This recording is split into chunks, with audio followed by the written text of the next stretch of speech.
Hello aspirants, চলে এসেছি আমরা লুসেন্ট বইয়ের এমসিকিউ নিয়ে।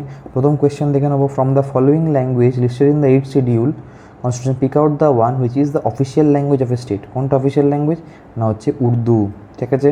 The term education belongs to the কোন লিস্ট? এডুকেশন কোন লিস্টে থাকে? ইউনিয়ন লিস্ট, স্টেট লিস্ট না concurrent list?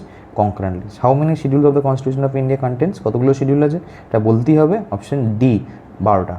Which article of the Indian constitution provide for the institution of panchayati raj? Panchayati raj অবশ্যই বলতে হবে। ডিপিএসপির পার্ট 4 অফ দ্য কনস্টিটিউশন কী হবে? আর্টিকেল 40। পঞ্চায়েত রাজ কোথায় আছে? ডিপিএসপিতে আছে। Article 1 of the constitution declares India as a constitution জিজ্ঞেস করেছে, কিন্তু কনস্টিটিউশনে কী হবে আর্টিকেল 1-এ?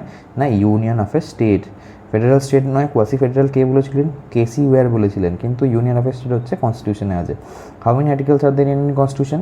আনসার কী হবে? 395। এটা অবশ্যই জানতে হবে। All the union list, state list, concurrent list covers the entire legislative business, yet there may be items not mentioned anywhere. Who will legislate on the item? এরকম কোয়েশ্চেন দেখতে পারলে আনসার কী হবে? সবসময় পার্লামেন্টই হবে। Which part of the Indian constitution deals with fundamental right? বলতেই হবে part 1 না পার্ট 2 না পার্ট 3 না part 4?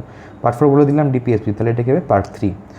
Part 4 of the Indian constitution India deals with part 4 কে এক্ষুনি বলে দিলাম ডিপিএসপি।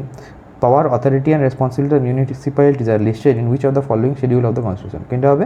না 12th শিডিউল। 10টা কোয়েশ্চেন হয়ে গেল। আবার পরে আমরা 10টা দেখব। কে কত পেলে কমেন্ট বক্সে অবশ্যই জানাবে।